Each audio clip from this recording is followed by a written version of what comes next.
બનાસકાંઠામાંથી નકલી ઘી બનાવતી ફેક્ટરી ઝડપાઈ 1.67 લાખનું નકલી ઘી જપ્ત। બનાસકાંઠાના ડીસામાં ફૂડ એન્ડ ડ્રગ્સ વિભાગે તસ્વી માર્કેટિંગ એન્ડ ડેરી પ્રોડક્ટ નામની ફેક્ટરીમાં દરોડો પાડી નકલી ઘીનો જથ્થો ઝડપી પાડ્યો છે।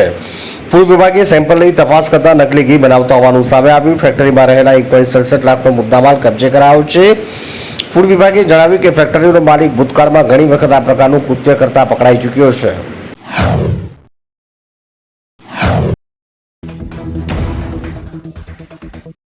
અમદાવાદમાં ટ્રાફિક પોલીસ સમર્થિત મહિલા સુરક્ષા પોસ્ટર બાદ વિવાદ સર્જ્યો, બાદમાં પોલીસે હટાવ્યા। અમદાવાદના કેટલાક વિસ્તારોમાં ટ્રાફિક પોલીસ દ્વારા સમર્થિત મહિલા સુરક્ષા પોસ્ટરો બાદ વિવાદ સર્જાતા આખરે પોલીસે આ પોસ્ટરોને દૂર કર્યા છે। પોસ્ટરમાં લખાયેલું હતું કે લેટ નાઇટ પાર્ટીઓમાં જવું રેપ કે ગેંગરેપને આમંત્રણ આપી શકે છે। જોકે પોલીસ અધિકારીઓએ સ્પષ્ટતા કરી કે અમે એનજીઓને ટ્રાફિક અવેરનેસ માટે પોસ્ટરની મંજૂરી આપી હતી। એનજીઓએ સ્કોપથી બહાર જઈ મંજૂરી વિના પોસ્ટરો લગાવ્યા હતા।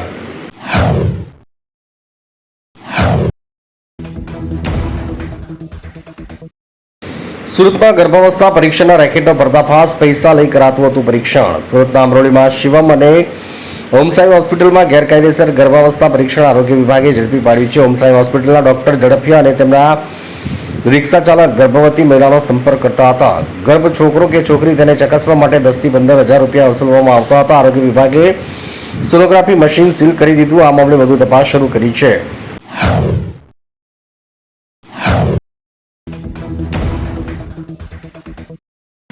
નર્મદા ડેમમાંથી 4 લાખ ક્યુસેક પાણી છોડાયું, નીચાણવાળા વિસ્તારોમાં એલર્ટ અપાયું। ઉપરવાસમાં ભારે વરસાદને કારણે ગુજરાતની જીવાદોરી સમાન નર્મદા ડેમમાં પાણીની આવક નોંધાઈ છે।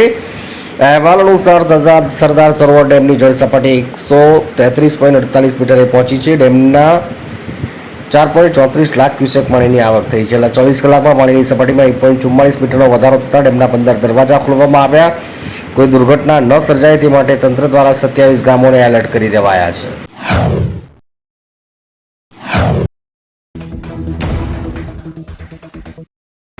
દર વર્ષે ઓગસ્ટના પહેલા અઠવાડિયામાં વિશ્વ સ્તનપાન સપ્તાહ કેમ ઉજવવામાં આવે છે? દર વર્ષે ઓગસ્ટના પહેલા અઠવાડિયાને વિશ્વ સ્તનપાન સપ્તાહ તરીકે ઉજવવામાં આવે છે, જેનો હેતુ શિશુઓને કુપોષણથી બચાવવા, તેમના માનસિક અને શારીરિક વિકાસને પ્રોત્સાહન આપવાનો છે।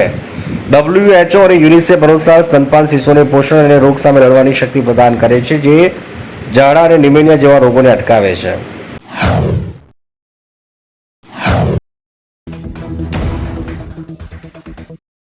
અમદાવાદ એરપોર્ટ પરથી ઝડપાયો કરોડોનો ગાંજો, સામે આવ્યું બેંકોક કનેક્શન।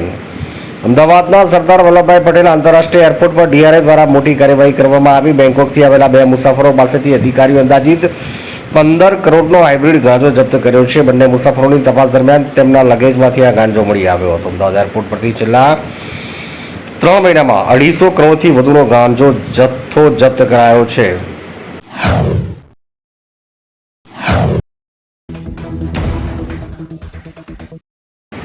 દેવગઢ બારિયા તાલુકાના સાંતાકોડા ગામે ભાજપના નેતાને ત્યાં ચોરી થઈ। આજે તારીખ 2/8/2025 શનિવારના રોજ સવારે 10 કલાકે મકાન માલિકે માહિતી આપી કે ભાજપના નેતાના બંધ મકાનમાં તસ્કરોએ હાથફેરો કરી પલાયન।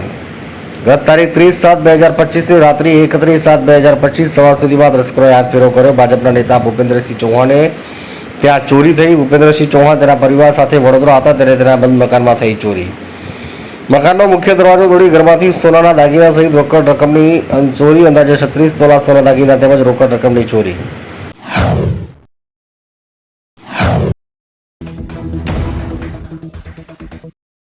હળમતિયા રૂટની એસટી બસના ચાલક પર હુમલો કરાતા સારવાર માટે સટી હોસ્પિટલ ખસેડાયો।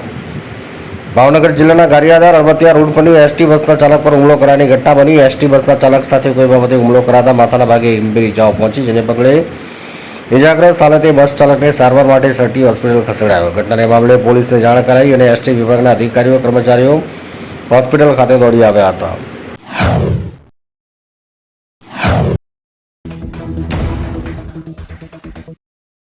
ઝાંઝરડા રોડ નજીક આવેલ અત્રી બોયઝ હોસ્ટેલમાં યુવકનો આપઘાત, પોલીસે હાથ ધરી તપાસ।